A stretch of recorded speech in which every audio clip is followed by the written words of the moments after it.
Hello, everyone. I'm very happy to be speaking with you today. Through the process of globalization, managers often have to deal with people from other countries with different cultural backgrounds. This cultural background includes not only the language, it means a completely different way of feeling, thinking, behaving, and as a result, also conflict management. If you are a manager in business, when conflicts occur, do you know how to manage conflicts? And which strategies would you choose to solve the problem? It is vital to know cultural differences in conflict management strategies in today's diversified business environment. So let me introduce the outline of my presentation. Today we will discuss these four topics: conflict, conflict management strategies, cultural differences in conflict management strategies, the importance of studying cultural differences in conflict management strategies. And my presentation will last for about 10 minutes. The first one, what is conflict? How would we define it? What is its nature? So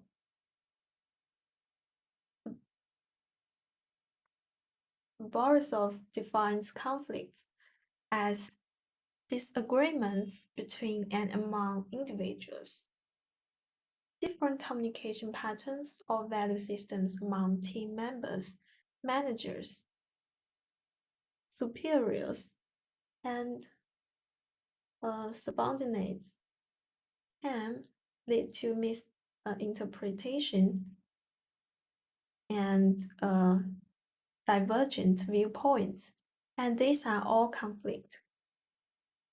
So how about conflict in business? Conflict is inevitable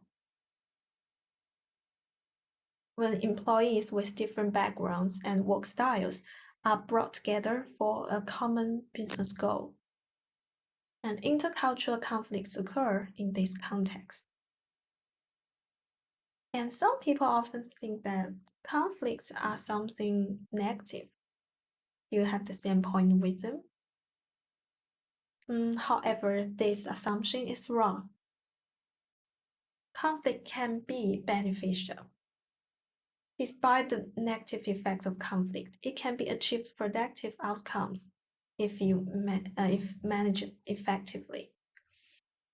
A well-managed conflict can help to improve the relationships of the parties involved, which can lead to higher efficiency and productivity in teams and organizations.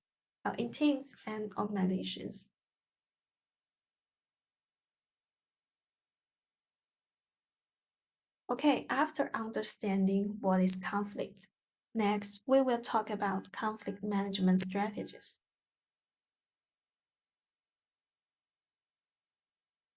Graham and Bonema categorized conflict style into two basic dimensions. One is concern for self, the other one is concern for others. These two dimensions result in 5 distinct behavioral conflict management strategies, which are integrating, obliging, dominating, avoiding, and compromising. Where high concern for self as well as others is referred to as integrating.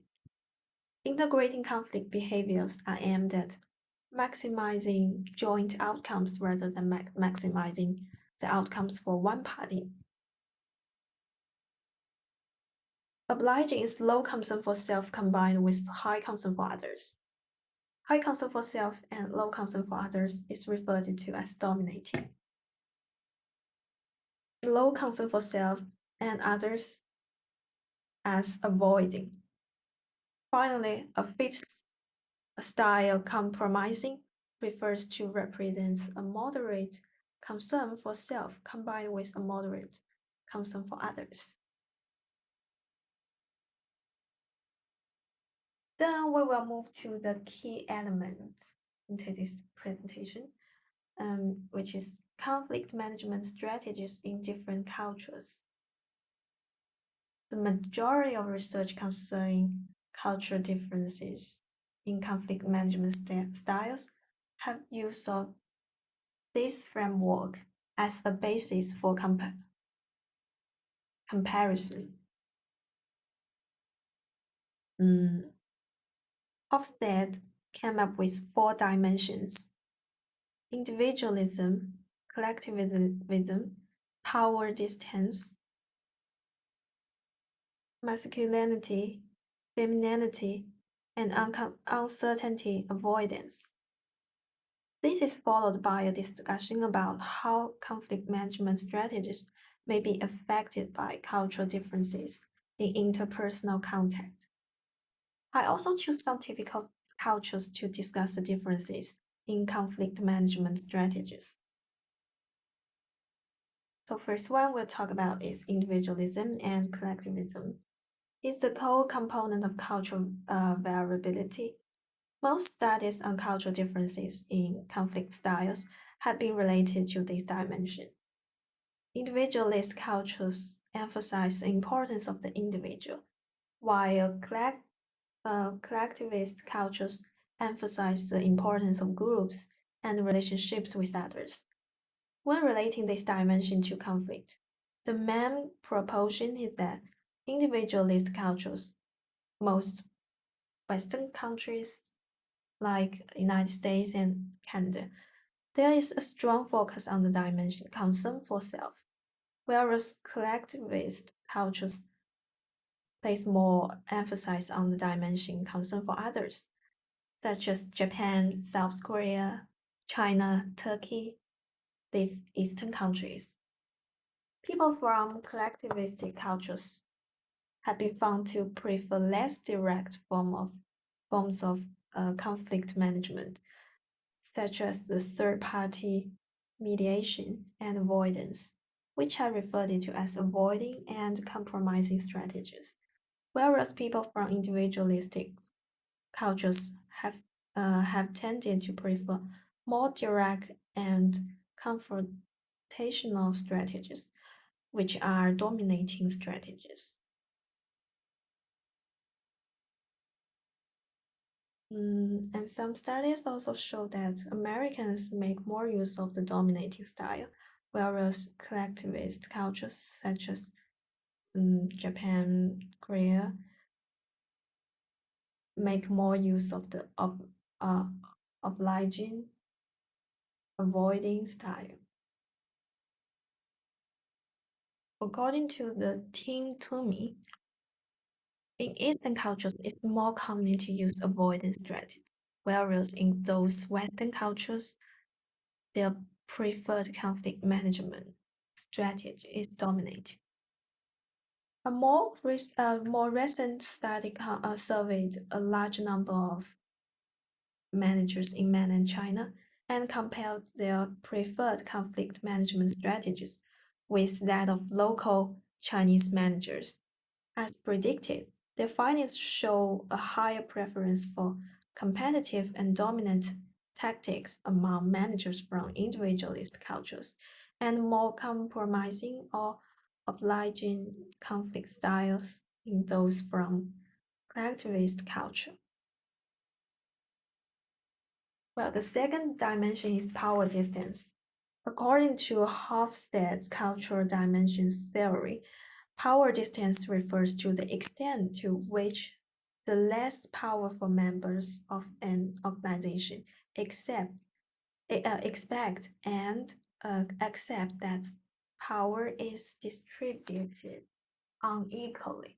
In other words, it describes the degree to which members are willing to accept a difference in power and status between members of a group.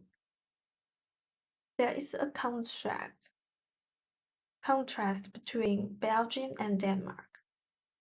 Belgium is a high power distance culture, and Denmark is a low power distance culture.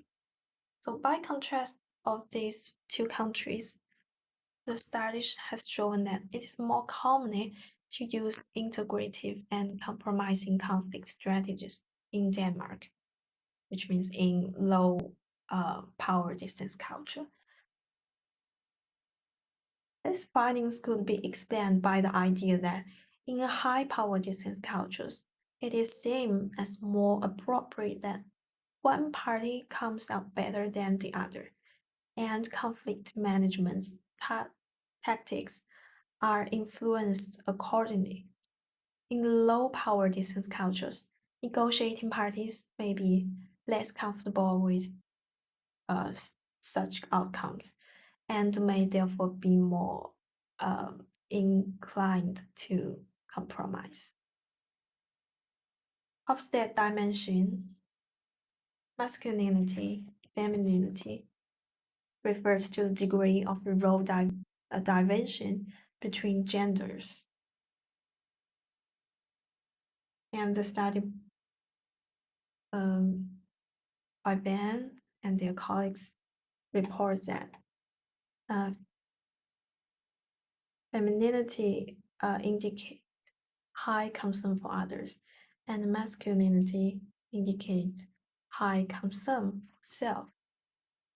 There's a contrast between Netherlands and Canada. Two nations are similar in all Hofstede dimensions, except this dimension, masculinity and femininity. Canada is a masculinity culture, and the Netherlands is a femininity culture.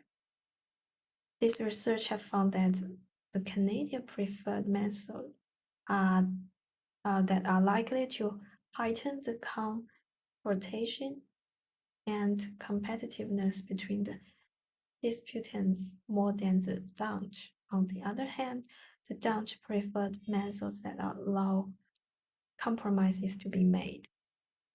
Therefore, dominating is the preferred strategies in Canada, and promising is the preferred strategies in Netherlands.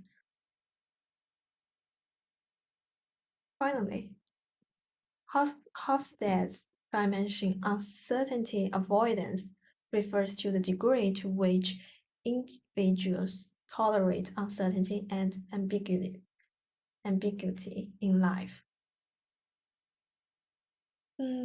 However, this dimension does not have a direct impact on the preference for certain conflict management strategies. So we won't talk too much for this. Okay, we have talked about cultural differences in these four dimensions.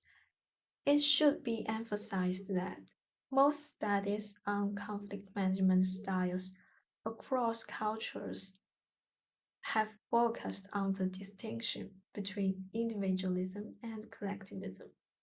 The other reported relationships between Hofstede's dimensions and conflict management are not directly, so I just discuss them.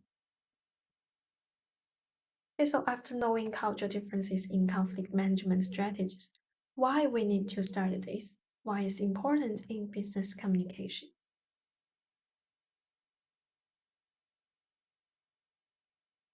Constructive conflict management is a competence which is of particular importance in international management. In intercultural context, a manager not only needs to know how to handle the conflict in general, but also know how his negotiation partners usually deal with them, because there are different strategies to solve a conflict under different cultures. Maybe, for example, the appropriate ways for conflict management in Western cultures, such as North America, is quite different in Asian cultures, such as China or Turkey. That's all for my presentation. Do you have any questions? You can ask me. Thanks for listening. Here is a reference list.